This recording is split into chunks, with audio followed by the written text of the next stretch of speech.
Чужая война. Чаму Менск асудзіў ракетныя ўдары США і саюзнікаў па Сірыі, але не асудзіў ужыванне хімічнай зброі рэжымам Асада? Як адаб'юцца на Беларусі амерыканскія санкцыі адносна Расіі? Пра чужую вайну ў сённяшняй зоне свабоды гаворыць Юрый Дракахруст і Ірына Лагуніна, а ў Менску на відэасувязі наш калега Валер Карбалевич. Таксама ў сённяшняй праграме «Голос народу» о пытанні ў Менску. Хто пагражае міжнароднай бяспецы і міру? Все гонят на Америку, а как там, что это? Только мое абсолютно субъективное мнение. Ну, наш восточный сосед, Россия. Бібліятэка свабоды. Кніга Уладзіміра Арлова «Імёны свабоды». Гэта людзі, якія з часоў Тадэуса Касцюскі змагаліся за свабоду ў самых розных яе вымярэннях і ўвасабленнях. Тыдзень таму Злучаныя Штаты, Великабрытанія і Францыя нанеслі ракетныя ўдары па ваенных аб'ектах рэжыму Башара Асада. Гэтыя ўдары сталі пакараннем за ўжыванне сірыйскімі ўрадавымі сіламі хімічнай зброі, зброі забароненай, ужыванне якой трактуецца як злачынства супраць чалавечнасці. У Сірыі ўжо 7 гадоў ідзе грамадзянская вайна, у якой на баку дыктатарскага рэжыму Асада ўдзельнічаюць Расія і Іран, а колькасць ахвяраў дакладна невядомая. Паводле міжнародных ацэнак іх лічба вагаецца ад 200 тысячаў да паўмільёна. Частка іх загінула ў жахлівых пакутах ад хімічнай зброі. Вось як тлумачыў рашэнне нанесці ўдар прэзідэнт Злучаных Штатаў Дональд Трамп.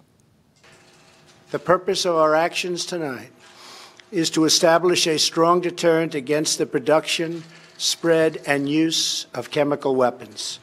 Establishing this deterrent is a vital national security interest of the United States. I also have a message tonight for the two governments most responsible for supporting, equipping, and financing the criminal Assad regime. To Iran and to Russia, I ask, what kind of a nation wants to be associated with the mass murder of innocent men, women, and children? Ну, вось такое папярэджанне і пытанне, якое задае Дональд Трамп. Якого кшталту дзяржава хоча быць звязаная з такім рэжымам, як у Асада? Які адказ на это ў Расіі, Ірына?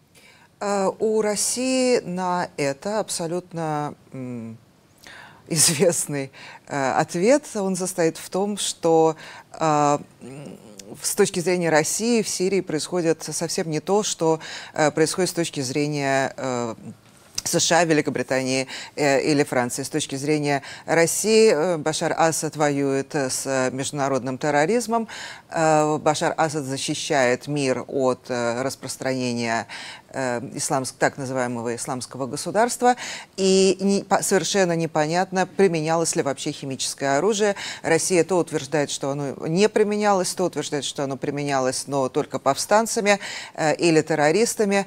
Так что картина просто совершенно зеркально другая. И, откровенно говоря, я не думаю, что российское общество понимает вообще этот посыл Дональда Трампа о том, какая нация хочет ассоциировать себя с подобным. Скажите, а российское громадство разумее іншае? Ну, в сэнсе, галасы такія былі, што магла пачацца новая вайна, вельмі вялікая, паміж сапраўды заходнім светам і Расіяй і Іранам, магчыма, ядзерная. Наколькі рэальная была бы, як у Расіі глядзяць, магчымасць эскалацыі этого канфлікта, калі б адказ ці ракеты саюзнікаў патрапілі, напрыклад, па расійскім базам, па расійскім войскам, па расійскім тэхніцы? Ну, здесь, конечно, такое допущение мы сейчас делаем. Конечно, в любом военном конфликте, любом конфликте с применением особенно такого рода оружия, оно хоть и точное, но иногда тоже дает сбой, конечно, могли быть нежелательные последствия. Однако при всей грозности заявлений, которые мы слышим, мы также знаем, что есть механизмы, которые работают и которые не прекращали работать. Россия была уведомлена о том, что это произойдет. Россию предупредили, флот был отведен. Хотя шли различные объяснения, почему это происходило, но всем было уже понятно в пятницу, накануне этих ударов, что удары будут. Прежде всего, опять-таки, потому что отвели флот российский в безопасное пространство. Также работает прямая линия между военными с начала конфликта, с начала российской операции в Сирии. При всех конфликтных ситуациях, при всей напряженности в отношениях между Россией и Соединенными Штатами сейчас, эта линия никогда не прекращала работать. Могут сокращаться посольства, могут высылаться дипломаты, могут закрываться консульства и так далее, и тому подобное, я разумею, но линия работает. Все ж таки, что вот эта межа не перейдена, хотя, коли мы не можем згадать зараз ситуацию, коли, скажем, российские силы от их ударов загинули американские солдаты, але вось от ударов союзников американских, все-таки российских громадянов загинуло несколько сотен недавно. Мы вернемся до этого еще аспекта. Наемников. Ну, российских громадянов. Мы вернемся до этого еще аспекта. Але, Валер, давайте вот зараз все-таки белорусский интерес. Я хотел бы вам задать питание, звязанное с белорусской реакцией на то, что отбылось у Сирии. Вот одразу после ударов белорусский МЗС выступил с заявой, с осуджением этих ударов. Вот, была принята супольная заява АДКБ. Вот, однако, скажем, іншие сябры АДКБ, Армения и Казахстан, таких заявов не робили. Чем вы патлумачыце такую позицию офиційнага Менска и якія, по-вашаму, могуць быць наступствы? Я б хочу звярнуць увагу, што пазіцыя Казахстана больш гнуткая. Акрамя таго, што вы пералічылі, быў яшчэ, аказваецца, тэлефонная размова Назарбаева з Пуціным 17 красавіка праз 3 дні пасля гэтых удараў.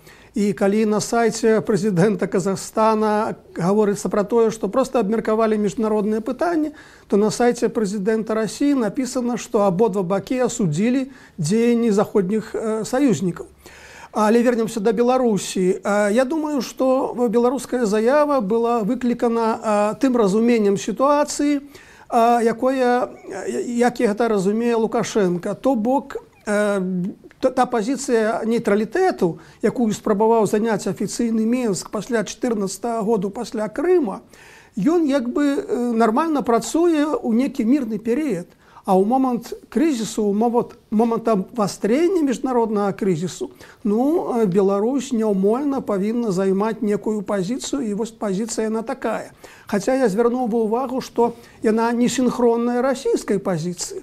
Усё ж, калі Расія ўвогуле адмаўляе прымяненне хімічнай зброі, кажа, што гэта правакацыя Великабрытаніі, то у заяве МЗС Беларусі сказано, што, конечно, прымяненне хімічнай зброі гэта дрэнна, гэта павінна карацца, але спачатку трэба разабрацца і трэба дзейнічаць по правілах міжнароднага права, з Рада бяспекі ААН і так далей. Наступствы, я не думаю, што будуць некія такія наўпроставыя непасрэдныя наступствы для Беларусі. Але я думаю, што Захад заўважыў, што пазіцыя Беларусі найбольш прарасійская з усіх чальцоў АДКБ. І такая пазіцыя разбурае той вобраз, той канцэпт ідэалагічны, які спрабуе Беларусь рэалізоўваць пасля Крыму, то бок Беларусь як донар бяспекі, як новая Жэнева ці новыя Хельсінкі. І вось гэты канцэпт, ён як бы не супадае з той пазіцыі, якую заняла цяпер беларуская МЗС. Валер, з таго, што вы гаворыце, паколькі мы все-таки не ведаем характар прыняцця гэтых рашэнняў, это была просьба з Москвы, это была ініцыятыва самога саюзніка менскіх уладаў і спроба знайсці нейкую формулу, якая была бы, от як вы звярнулі увагу на адсутнасць поўнага паралелізму, да? Але наступствы сапраўды мы яшчэ абмяркуем. Але вось, Юры, Вы зрабілі одну нечаканую для аналітыка рэч. Яшчэ да таго, як былі нанесены удары, вы іх прааналізавалі іх наступствы, адказваючы на галоўнае пытанне. Да чаго яны могуць прывесці? Ці будзе вайна? Фактычна, это галоўнае пытанне, якое любяць задаваць у Беларусі, ну, пераварачваючы любімую народную формулу, абы не было вайны, разумную формулу, на тое, ці будзе. І вось вы літаральна да нанесення яшчэ удараў далі адказ на гэта. На чым вы базаваліся, што не будзе? Ну, па-першае, я базаваўся на тым часткова, пра што вось казала Ірына, а менавіта тое, што ёсць камунікацыя паміж бакамі, тое, што амерыканскі бок будзе рабіць крокі для таго, каб прадухіліць удары па расійскім сілам, нават выпадковыя. Але я таксама напісаў, ну, так бы мовіць, а-ля Герман Кант, thinking about unthinkable, думаць пра немыслімае. Для меня невідавочна, што нават, если бы адбылося горшае, скажем, быў бы нанесены удар па расійскім сілам, расейцы ударили в адказ. Для меня невідавочна, што гэта бы прывяло адразу да вялікай вайны, а тым больш да ядзернай вайны.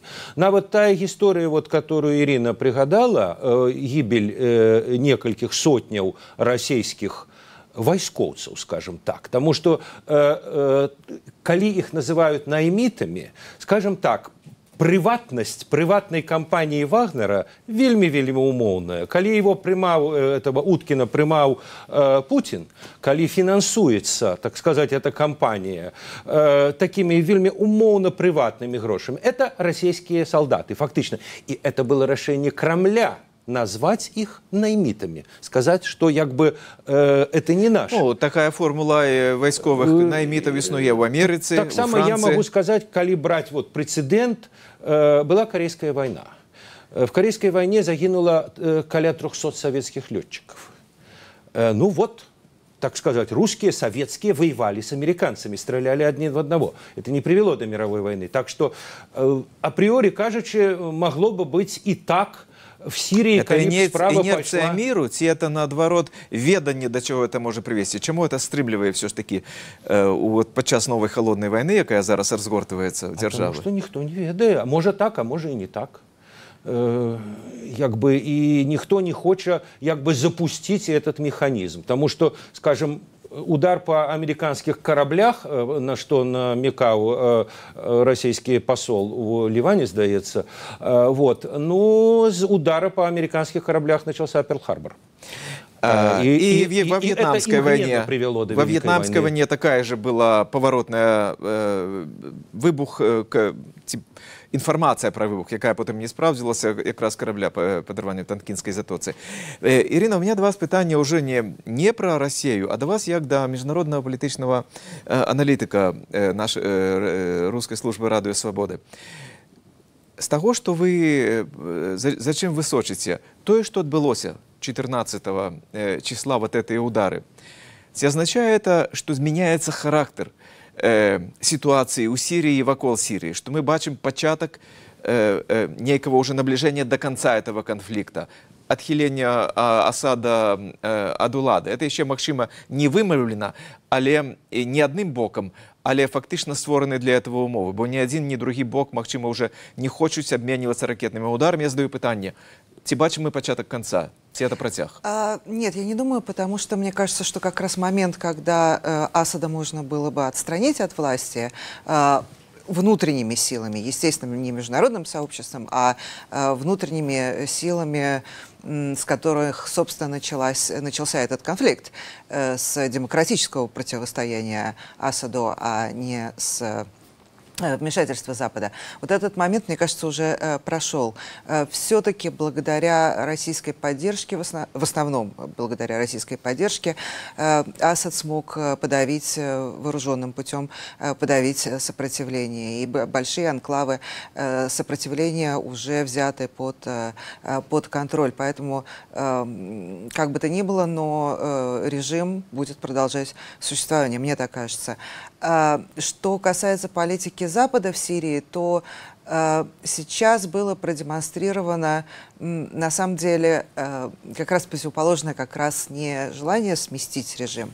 Я напомню, что удары были нанесены по 3 химическим объектам. И это было основное послание, что мы можем терпеть все, что угодно, но мы не можем терпеть преступления против человечности. И поэтому мы будем уничтожать химическое оружие, мы будем это контролировать и за этим следить. Если вы заметите, то после этих ударов сразу был такой несколько отход назад к изначальным позициям, что давайте мы вернемся к тому, чтобы международные инспекторы могли пройти в этот район и провести нормальное международное расследование, которое, кстати, было заблокировано Россией. В гісторыі заўсёды застаюцца лічбы. Мы ведаем Холокост, 6 мільёнаў габрэяў былі знішчаныя. Мы ведаем Руанда, 1 мільён Тутсі знішчаны. Зараз у рэжыме у Асада, у Сіріі гаворка ідзе, апошнія лічбы, самая высокая, это 500, больш за 500 тысяч, самая нізкая каля 200, таму што з 2016 года нават ААН спыніла ўжо лічыць лічбы ахвяраў дакладна немагчыма. І гэтыя лічбы, канешне, становяцца фактарам проста сусветнага значэння, які нельга проста ігнараваць і пераводзіць яго в чыста паліталагічную размову. Хто пагражае міжнароднай палітыцы і міру? Вось такім пытаннем мы звярнуліся да мінакоў на менскіх вуліцах. Вы ведаеце, тут ёсць 2 слупы таких: Россия и США, так? И кто-то из них будет, ці яны, ці другие, а кто нам таким маленьким людцам не ведаць? Ну, падаецца, зараз ідзе канфронтацыя паміж 2 краінамі, большасць это паміж Расіяй і Штатамі. Ну і ёсць яшчэ Кітай, ад яго заўжды не ведаеш, чаго чакаць. Ну а так усё, пакуль падаецца цішыня. Ну, разумееце, такой цікавы момант, заўжды хто бліжэй да нас, то і небяспечны. Ну, я не знаю, все гонят на Америку, а как там, что это? Только мое абсолютно субъективное мнение. Але больш за ўсё, можа, РФ, ну и Злученные Штаты. Я думаю, Америка. Почему? Потому что мы более вооружены, и тем более они наращивают вооружение и стараются продать другим странам. Естественно, что это никому не нравится, все хотят мира. Российская Федерация и США решают свои вопросы, решают свои проблемы. Ну, то есть лес рубят, щепки летят. То есть все как бы стандартно, как и всегда было. А як ви лічите, яка з них больше небезпечная для нас? Для нас? Для Беларуси. Ну, наш восточный сосед, Россия. Вось такія адказы на менскіх вуліцах. Валер, як вы ацэньваеце ўзровень палітычнай пісьменнасці і палітычнага аналізу, які вось вы зараз пачулі ад выпадковых людзей? Ну, гэты аналіз, ён прыкладна супадае з тым сацыялагічным раскладам, пра які беларускія эксперты добра ведаюць. Значыць, ну, галоўны тэзіс, две краіны як бы вінаватыя, США і Расія. А другі тэзіс ўсё ж такі больш схіляецца да таго, што больш вінаваты США. Ну, гэта той расклад, які ў Беларусі існуе пасля Крыму, дзе большасць насельніцтва падтрымлівае ў гэтым канфлікце Расіі з Украінай і Расіі з Захадам, падтрымлівае пазіцыю Расіі. Таму тут нічога нечаканага для мяне я не пачуў. Ну что ж, дзякуй.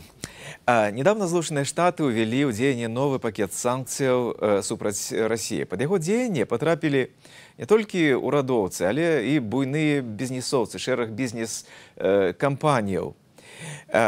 Ирина, что это означает для России? Чем Россия может отказать? Ці будзе она отказывать? Ну, сейчас в Думу внесен законопроект о контрсанкциях или санкциях России против Соединенных Штатов. И, конечно, уже даже экономисты российские, даже прокремлевские стали просчитывать, чем это грозит, и ужаснулись, потому что то, что в попыхах, в эмоциональном порыве предлагается депутатами Государственной Думы России, очень больно ударит по Что такое ГЛОК, скажите мне? Что такое что? Что-то какой-то депутат выступил, будем пить, и сказал какое-то название Лека Нейкова. Толстой, по-моему, сказал, ну нету, не будет у нас этих заходних леков, давайте пить некий настойку боярышника, если что-то. Нет, боярышник — это то, что приводит к смерти. Давайте пить настойку на коре дуба. На коре дуба. На коре дуба, это отказ. Да. Вот, это такой ответ. Но если говорить серьезно, то это действительно приводит к чудовищным последствиям, потому что ну вот один из последних примеров того, как уже действуют санкции, которые были введены раньше международным сообществом, это полная неспособность России к той политики, которую заявил Кремль, импортозамещение. Такая политика, что мы все свое, значит, всем своим заместим все то, что мы потеряли. Но не получается, потому что вот последний пример — это газотурбинная установка, которую попытались создать свою и усовершенствовать с помощью новейших технологий в России, взамен тем, которые вывел из России Siemens. Помните эту, может быть, эту крымская история. Полукриминальная история, да, когда в обход санкций и в обход даже как бы самой компании, которая предоставила турбины, были они... Что, они физично забрали Siemens? Они перенесли их в Крым, что было, конечно, нельзя по условиям контракта делать. Но, тем не менее, вот попытались свою заменить. Но она развалилась, она просто развалилась. И, теперь, значит, она развалилась в декабре при испытаниях, а об этом все молчали. Вот, наконец, вчера вы думаете, что это не эффективного отказа Россия вот на этом моменте не может сносить? Откровенно говоря, нет. Потому что мы видели, насколько российская экономика, несмотря на все противостояния с Западом последнего времени, мы видели, насколько упал сразу рубль. На следующий день, то есть в первый понедельник после того, как США ввели санкции против... А законопроект вот вы сказали, да. Против олигархов российских, да. Против бизнесменов. Нет, это бизнесмены, которые связаны с Кремлем. Это не просто бизнесмены, это близкий круг. Это послание Путину у тым ліку. Ну, цікаво, что вот все-таки оказалась вельми все-таки высокая интегрованность менавіта с заходними технологиями, скажем, не с Китаем. В Китае шмат, что можно заробить, но вот турбины не робят, значит, вот там турбину не купишь. Нечто іншае можно... Постає питання, яке важне для Білорусі, що це може означати, что магчимая реакция России может означать для Беларуси. Ось, Валер, коли говорить не про экономику мы особенно поговорим, а, скажем, геополитичный отказ, могла бы, по-вашему, Россия вернуться до некой больш агрессивного послания Заходу, выкарыстовуючи Беларусь? Ну, гаворка, скажем, про ту ж злосчастную бабруйскую авиабазу, яка дагэтуль не матэрыялізавалася. Ну, тэарэтычна ўсё магчымае, але я не думаю, што зараз Расія будзе вяртацца да гэтай тэмы, бо адказ Лукашэнкі быў даволі ясны, адмоўны, і гэта зразумела, таму што любыя дыктатары любяць манаполію на сваю ўладу на сваёй тэрыторыі. З'яўленне расійскай авіабазы на тэрыторыі Беларусі азначае, што ваенны суверэнітэт Беларусь на сваёй тэрыторыі траціць, значыць, абсалютная ўлада Лукашэнкі над беларускай тэрыторыяй таксама страчана. Асабліва цяпер у момант, калі вось такая вострая ситуация, калі, магчыма, абсолютно выпадковые, скажем, некие ситуации, конфликты, калі там, скажем, российский самолет поднимается с Бобруйска и недзе пересекая мяжу, и его могут сбить, вось, и Беларусь может быть уцягнута ў чужую войну.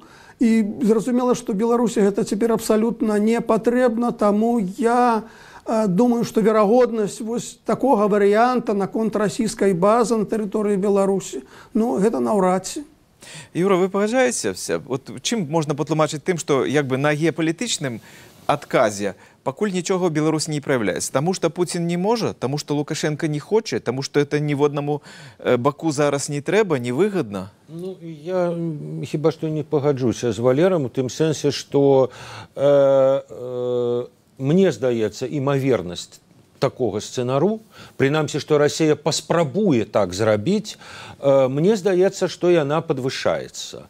І з прычыны таго, што ў Расіі хочется нечем отказать, хочется, что называется, наступить американцам на мозоль, а вот як наше, так сказать, абмеркаванне показало, что в эканамічнай сфере это вельмі складана. А вот, умоўна кажучы, показать, что а вот мы в Беларуси вам отказали, это вариант. Акрамя того, зараз у сувязі с всеми этими больш рытарычнымі сутыкненнями, але тым не менш, у России все больш может быть такое адчуванне, что кто не з нами, то супраць нас. И калі, так сказать, вы в Менску говорите, что вы наши союзники, так як бы присягните. Вот это первое питание. Калі мы з вами, почему пачынаецца зноў санкцыі? Почему? Я маю в виду гандлёвыя войны. Вот то, что больш, магчыма, цікавіць беларусаў не столькі ўзброеная вайна у Сірыі, а то, что зараз Расія зноў актывізавала санкцыі супраць розных тавараў, якія ідуць з Беларусі. Там молочная вайна, гародніна, значит, якая экспартуецца в Россию. Раптам пачаўся вот этот самый тиск. Что хочет Россия домагчыся от Беларуси? Вы знаете, это давление, мне кажется, связано не с давлением политическим, да, и даже не с давлением лоббистов, откровенно говоря, с давлением рубля и экономики российской, потому что российское молоко по сравнению с молоком белорусским очень дорогое получается. Поэтому либо, значит, надо одинаковые цены выставлять, либо давайте мы свое будем производить. К тому же российского молока не хватает, потому что сыры же тоже теперь делаются в России на российских предприятиях. Поэтому... В общем, молоко суррогатное. Просто. Молоко суррогатное. Не политичный аспект. Я думаю, что сейчас просто российская экономика в таком плохом состоянии, что хватаются где за что можно. Понимаете, вот мы говорили санкции, да, это идет такое количество чисто эмоциональных реакций, абсолютно не просчитанных, абсолютно не имеющих никакого анализа того, какие следующие шаги последуют после этого конкретного решения, что анализировать эту ситуацию, в общем, довольно сложно. Понимаете, вот не далее, как позавчера приняли решение заблокировать Телеграм. Роскомнадзор ввел блокировку Телеграма. Что получилось? Телеграм работает, а сайт Роскомнадзора нет. Они свою собственную систему разрушили. Да, мы все в России так, понимаете? Валер, калі вот вам задам короткое пытанне.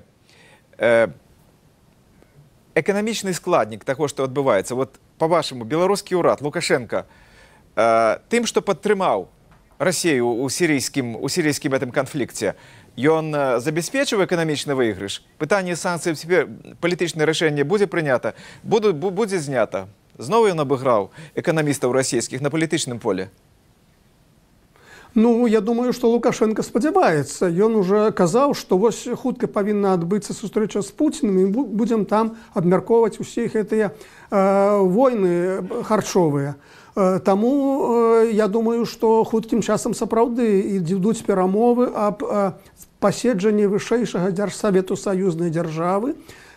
У парадку дня гэта паседжанне стаіць і будуць ісці абмеркаванні.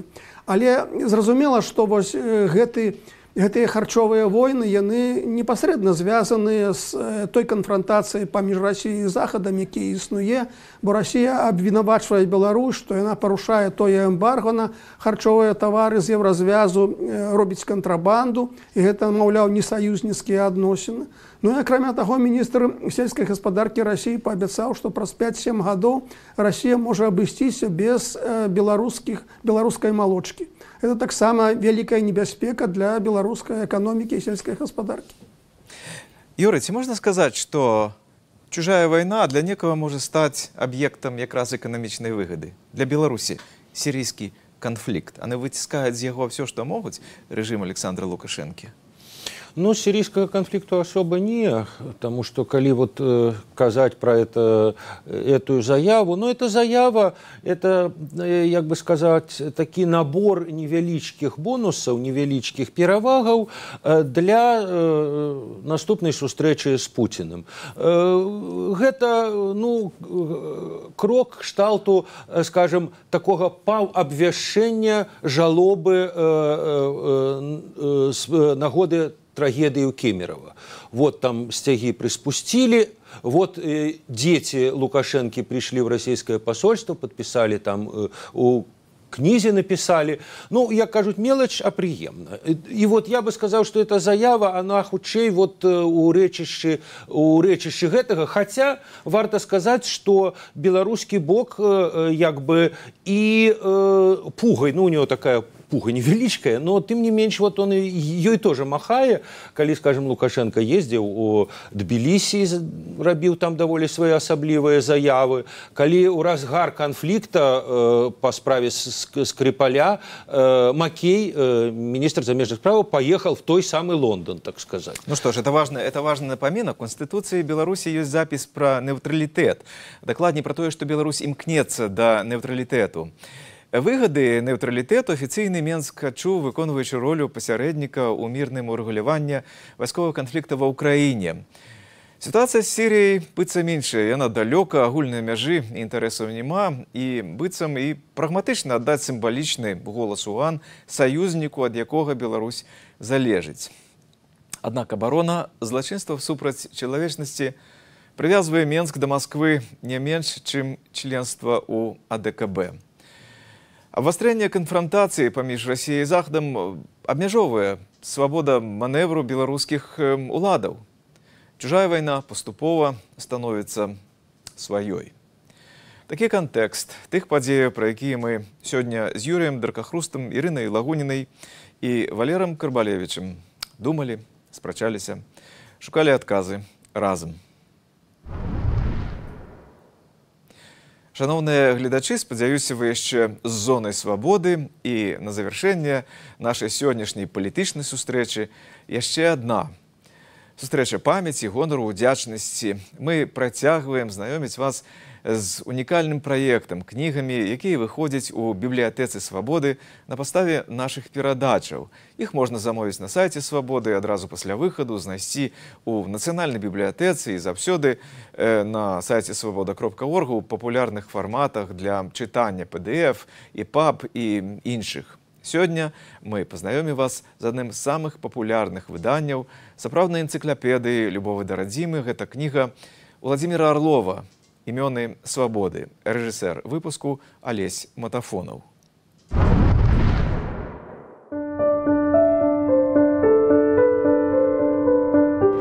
У маёй кнізе ровно 300 герояў. Гэта людзі, якія з часоў Тадэуса Касцюскі змагаліся за свабоду ў самых розных яе вымярэннях і ўвасабленнях. Надзвычай важна, што імёны свабоды аб'ядноўваюць усіх, хто меў Беларусь у сэрцы, незалежна ад іх палітычных і рэлігійных перакананняў. Стваральнікі БНР, тут побач са стваральнікамі БССР, дзеячы заходняй Беларусі з дзеячамі ўсходняй, эмігранты побач з жыхарамі метраполіі, святары-каталікі з праваслаўнымі уніятамі. Тадэус Рейтан і браты Луцкевічы, Васіль Быкаў і Ігор Герменчук, Каміла Марцінкевич і Ларіса Геніус.